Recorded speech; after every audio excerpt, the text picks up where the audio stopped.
Hello everyone. तो आज का जो सेशन है ये सेट थ्योरी का सेशन है। ये हमारी न्यू सीरीज है जिसमें हम क्लास 11 का पूरा कोर्स लेके आ रहे हैं। राइट, तो जो पहला चैप्टर है वो क्लास 11 के सीबीएसई का वो सेट थ्योरी है।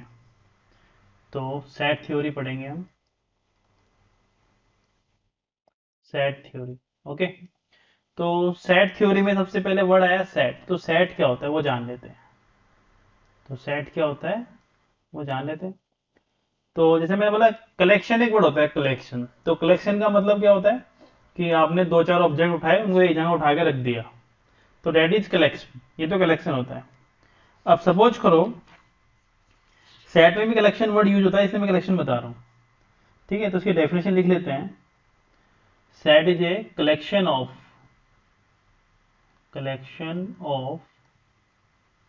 वेल डिफाइंड, ये वर्ड याद रखना, वेल डिफाइंड होना चाहिए। Well defined objects. सेट क्या होता है? Collection of well defined objects. अब यहाँ पे वेल डिफाइंड का मतलब क्या है वो जान लेते हैं कि वेल डिफाइंड का मतलब क्या है यहाँ पे। ठीक है, इससे पहले मैं आपको एग्जांपल देने से मैंने बोला कि n एक सेट है नेचुरल नंबर का, तो मैंने उसको इस तरह लिख दिया 1 2 3 4 एंड सो ऑन। तो सेट के लिए मैंने कौन से ब्रैकेट यूज किए? आपने ये वाले ब्रैकेट यूज किए जिसको डिस्क्रीट ब्रैकेट बोलते हैं। राइट, इसको डिस्क्रीट ब्रैकेट बोलते हैं। दूसरी चीज, सेट को रिप्रेजेंट करने के लिए हमेशा कैपिटल लेटर्स यूज किए। जैसे मैंने यहाँ पे एन लिखा, या तो आप ए यूज करो या बी यूज करो या फिर सी यूज करो, इस तरह से कैपिटल लेटर ही यूज करने हैं। ठीक है, मोस्टली बुक में ये फॉलो होता है। ओके, जो सेट के अंदर ये मैंने ऑब्जेक्ट्स लिखे हैं 1 2 3 4, दैट इज ऑब्जेक्ट्स या एलिमेंट्स। ये एलिमेंट्स या ऑब्जेक्ट्स आप इनको बोल सकते हो। आपको इन ऑब्जेक्ट्स को सेपरेट करना है कोमे के थ्रू। देखो मैंने यहाँ पे हर ऑब्जेक्ट्स के इसमें कोमा लगा दिया, 1 2 3 4। ये 1 मेरा एक ऑब्जेक्ट की तरह काम कर रहा है, ये 2 भी मेरा एक ऑब्जेक्ट की तरह काम कर रहा है, 3 मेरा ऑब्जेक्ट की तरह काम कर रहा है। तो इनको मैंने कॉमा से सेपरेट कर दिया। क्लियर है? तो इस तरह का आपको सेपरेट करना है। दूसरी चीज आपको नोट करके याद रखनी है,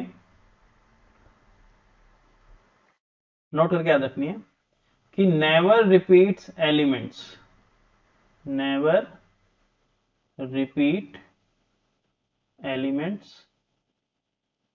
और you can say objects in the set. इसका मतलब क्या है? मतलब आपको इस तरह से नहीं, लेट से मैंने कोई सेट लिया ए, तो आपको इस तरह से नहीं लिखना है। जैसे मैंने यहाँ पे 1 1 दो बार लिख दिया, 2 2 दो बार लिख दिया। एक्चुअली 1 1 एक ही ऑब्जेक्ट है, 2 2 एक ही ऑब्जेक्ट है, तो इसको हम किस तरह से लिखेंगे? 1 2 3 4 इस तरह से लिखेंगे, इस तरह से नहीं लिखेंगे। ये बात याद रखिए। तो ये छोटी छोटी पॉइंट्स हैं, ये आपको याद रखना है। अब आते हैं वेल डिफाइंड में। वेल डिफाइंड का मतलब क्या होता है, इस टर्मिनोलॉजी पे आते हैं हम कि वेल डिफाइंड का मतलब होता क्या है। तो वेल डिफाइंड का मतलब देखते हैं। देखो मैं एग्जांपल समझाता हूँ आपको ताकि जल्दी समझ में आएगा। तो हम यहाँ क्या समझ रहे हैं? वेल डिफाइंड का मतलब समझ रहे हैं हम यहाँ कि इस मीनिंग का सेट में क्या मतलब है ना। देखो जैसे मैंने आपको बोला कि आप एक सेट बनाओ जिसके अंदर आप बेस्ट क्रिकेटर के नाम लिख दो। ठीक है, बेस्ट क्रिकेटर लिख दो यहाँ पे। ठीक है ना। और लेट्स से टॉप 10 ले लेते हैं हम कि टॉप 10 क्रिकेटर के नाम लिख दो। ये ज़्यादा अच्छा रहेगा कि write name of top 10 cricketer. Okay, मतलब आपकी नज़र में टॉप 10 क्रिकेटर कौन है? ठीक है, आपकी नज़र में टॉप 10 क्रिकेटर कौन है? तो मैंने एक पर्सन P1 से पूछा, तो उसने मुझे 10 लोगों के नाम बता दिए लेट से। फिर मैंने P2 से पूछा, उसने मुझे 10 लोगों के नाम बता दिए। राइट, तो आपको क्या लगता है कि दोनों के दोनों नाम क्या सेम होंगे? जो इसकी P1 पर्सन की लिस्ट होगी 10% की, और जो P2 पर्सन की लिस्ट होगी, क्या वो दोनों सेम होगी? मतलब आप ये कंफर्म कह सकते हो क्या कि ये सेम ही होगी, हमेशा ये सेम ही आंसर लिखेंगे? नो, यू कांट से।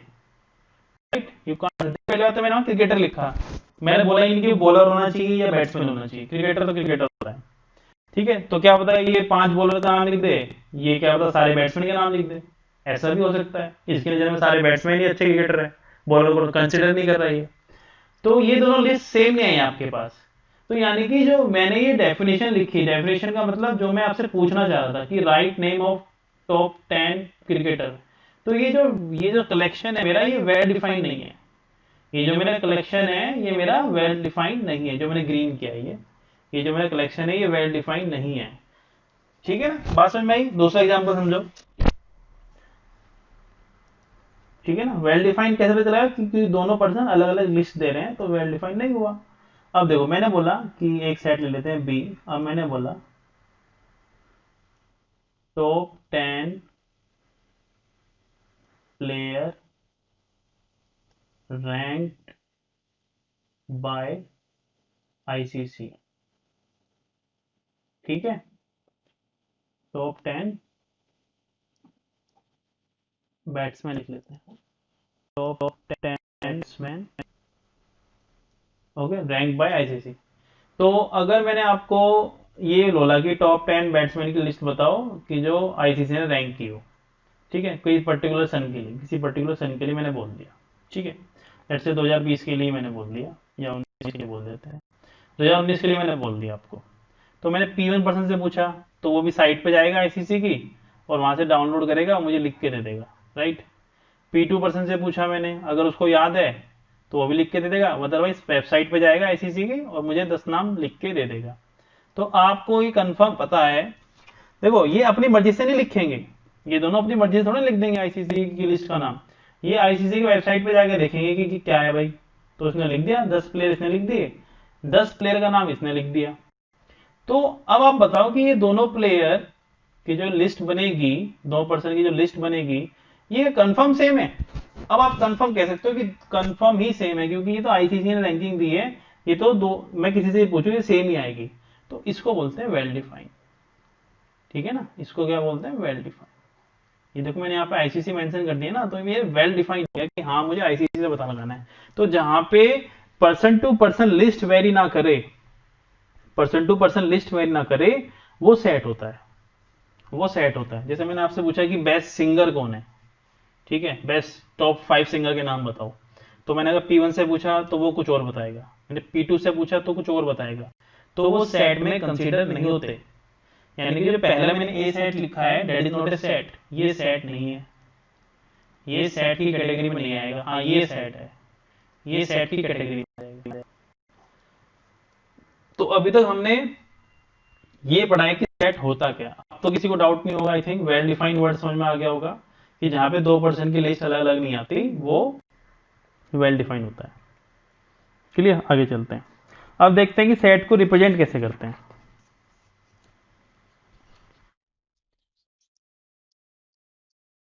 डिस्क्रिप्शन ऑफ सेट, ठीक है, मतलब इसको रिप्रेजेंट कैसे करते हैं, डिस्क्राइब कैसे करते हैं। तो इसके दो तरीके हैं, पहला फॉर्म है रोस्टर फॉर्म, और इसको टेबुलर फॉर्म भी बोलते हैं, टेबुलर फॉर्म। तो ये पहले ये वाली फॉर्म पढ़ लेते हैं, उसके बाद अगली फॉर्म को देखेंगे क्या होती है। ठीक है, roster form. In this form, लिख लो इसको, in this form a set is described by listing elements separated by commas, okay, within braces। कौन से ब्रेसेस, ये वाला है, ब्रेसेस या ब्रैकेट एक ही बात है ना, ओके, ब्रेसेस। तो ये क्या बोल रहा है कि इन दिस फॉर्म इस set is describe by listing elements, है ना, मतलब इसमें है ना आपको सेट के अंदर जो भी एलिमेंट्स लाई कर रहे हैं, जो भी ऑब्जेक्ट्स लाई कर रहे हैं, उनको लिस्ट डाउन करना है। क्लियर, जैसे कि मैंने बोला कि ए सेट है, इसके अंदर एक फैमिली के मेंबर्स हैं, फैमिली मेंबर्स हैं, देखो राम, मोहन, उनके नाम लिख दिए मैंने यहाँ पे, लता, सुषमा, ठीक है, मतलब 4 ही है मान लो। तो इनको मैंने देखो, ये एक ऑब्जेक्ट से कॉमा लगा दिया, ये एक ऑब्जेक्ट से कॉमा लगा दिया, ये एक ऑब्जेक्ट से कॉमा लगा दिया, ये एक ऑब्जेक्ट है कॉमा लगा दिया, इनको एलिमेंट्स भी बोल सकते हैं, एक ही बात है। तो सारे एलिमेंट्स लिखने हैं आपको और कॉमा सेपरेट करने हैं, और लिखने कहाँ पे हैं, इन दो ब्रेसेस के अंदर, इन दो ब्रैकेट के अंदर लिखना है। तो ये फॉर्म ही है रोस्टर फॉर्म या टेबुलर फॉर्म, जो हमने ऊपर भी एग्जांपल दिए हैं ये, जैसे कि मैंने एग्जांपल दिया 1 2 3 4, और ये नेचुरल नंबर का एग्जांपल दिया, ये ही है रोस्टर फॉर्म। क्लियर, तो ये रोस्टर फॉर्म है। चलो सेकंड फॉर्म पे आते हैं। सेकंड फॉर्म है आपकी सेट बिल्डर फॉर्म।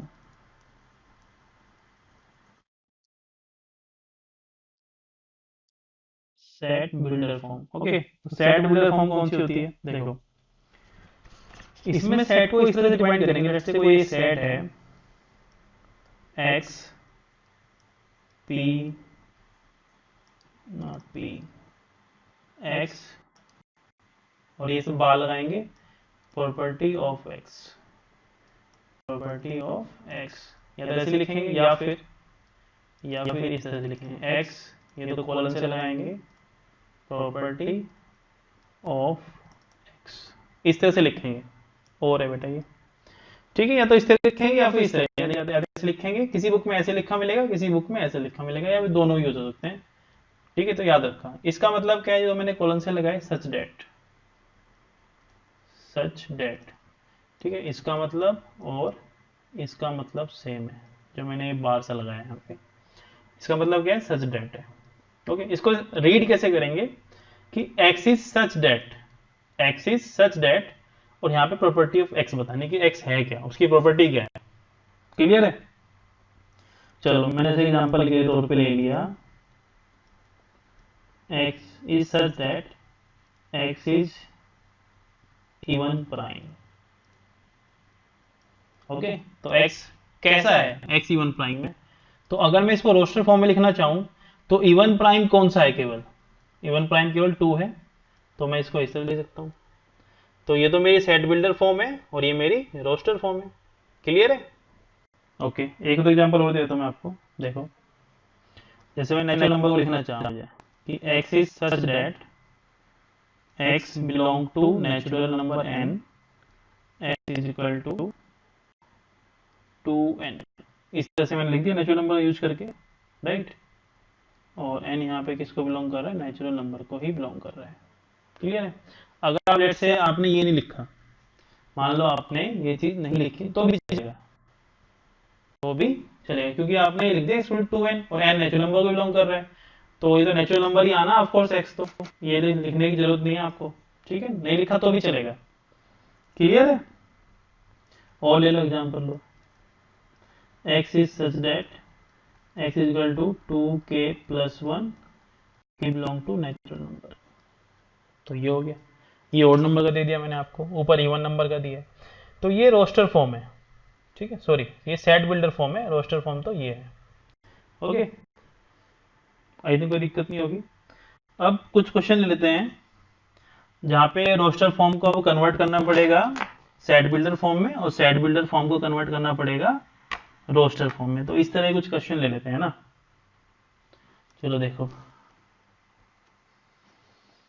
जैसे कि एक सेट दिया उसने, क्वेश्चन है, let me use black ink, question 1, तो पूछा था सेट ए 1 2 3 4 5 6 7 8, ये एक सेट दे दिया उसने, कैन बी रिटर्न